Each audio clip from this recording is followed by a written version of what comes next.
Magandang araw mga kaibigan.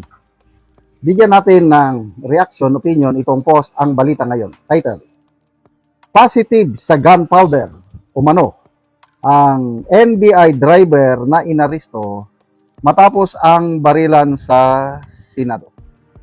Naglabas ng update ang Southern Police District kaugnay ng driver na inaresto matapos ang napaulat na barilan sa loob ng Senate premises noong Miyerkules ng gabi.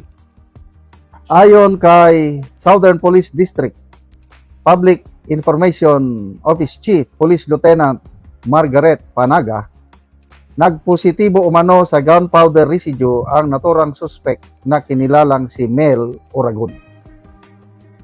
Sabi ng spokesperson ng SPD, base sa result, positibo sa presence ng gunpowder yung alleged NBI driver.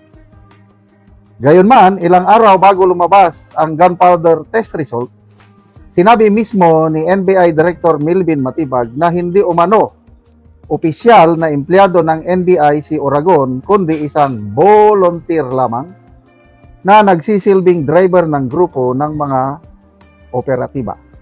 Sabi ni Matibag, dinalidate po namin ang aming records ng aming mga ahente at mga employees. Siya po ay hindi opisyal na NBI. Galing ano? Pinaka-the best talaga itong NBI director natin. Ipinaliwanag din ni Matibag na pinahawak lamang umano ng baril ang driver at wala itong actual na access dito. Kasi lalong nasira ang script. Volunteer lang, civilian, pahawakan mo ng baril. Nandyan ka sa isang tensyonadong lugar. Lalong nasira ang kanilang... Basta ako, opinion ko lang ito. Wala na akong katiwa-tiwala dito sa NBI Director. Pabago-bago ang kanyang statement. Matatandaan ang sumikrab ang kaguluhan sa Senado kaugnay habang naka-lockdown ang lugar at nasa ilalim na ng protective custody si Senator Bato de la Rosa kaugnay ng ICC arrest warrant issue.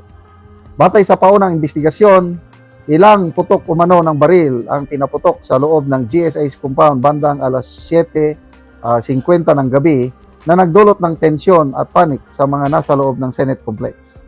Naaresto si Oragon at isinilalim sa inquest proceedings dahil sa umano'y paglabag sa Republic Act 10591 o Comprehensive Firearms and Ammunition Law, alarm, and scandal, direct assault, trespass to property, at paglabag sa Senate security grounds. Ayun. So,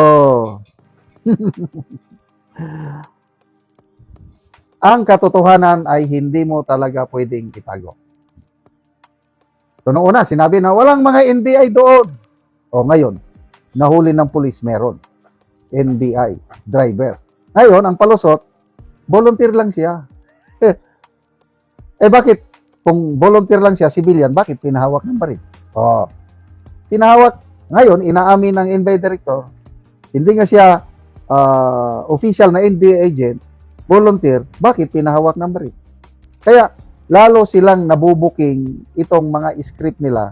Kaya tama, may nabasa akong post, nagre-reklamo si Senator Amy na bakit ang sinuspende ng ombudsman ay si General Atlas Calamang, hindi niya sinuspende si NBI Director Matibag na paiba-iba ang statement. Grabe. Bilib din ako dito kay NBI Director, the best director ng NBI so far. Talagang wala nang tatalo dito kay Director Matibag sa galing. Galing saan? Depende na kayo sa inyo kung saan siya magaling. Basta to me, napakagaling na director nito. Ang galing mag-aresto yung mga tauhan niya. Napakagaling sa kabulan yung mga tauhan niya. Napakagaling sa pagpapaliwanag sa media. Napakagaling sa ang dami niyang... So, ang NBI ngayon, ang daming pumupuri. I don't know anong klaseng papuri. Ang daming nagsasalita na sa NBI at salamat sa in-appoint. Sino bang nag-appoint sa kanya? So, sabi ng appointing authority niya, wala akong utos sa NBI. Nahuliin si Bato. Di ba yun ang sabi ng presidente? Kung wala, sinong nag-utos sa NBI? Oh. Paiba-iba na ang presidente, hindi niya inutusan ng NBI na huliin si Bato.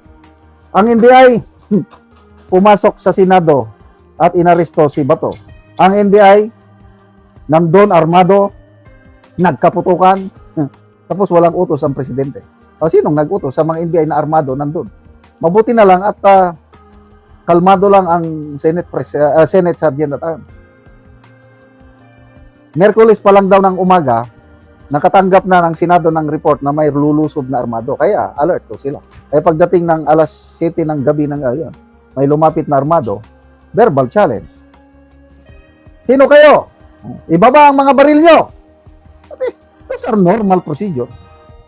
Nung ayaw ibaba at umaksyon na itaas ang baril o ano, di inunahan sila ni General Aplasca.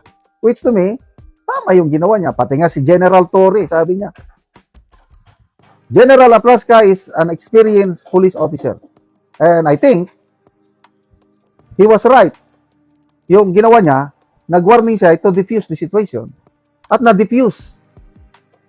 Nagkaputukan nga, kailang wala namang nasaktan. Kaya sinasabi ni General Torre, okay lang, sa akin yun. Salamat naman, General Torre. At, lalo, minsan bumibilib ako kay General Torre, except yung group effort nila kay Tatay Digong, hindi natin kakalimutan yun. So, kumusta na? NBI, sige, paliwanag lang kayo ng maigi. Tested, positive ang inyong driver. Salamat mga kaibigan sa inyong pag-subaybay sa channel na ito.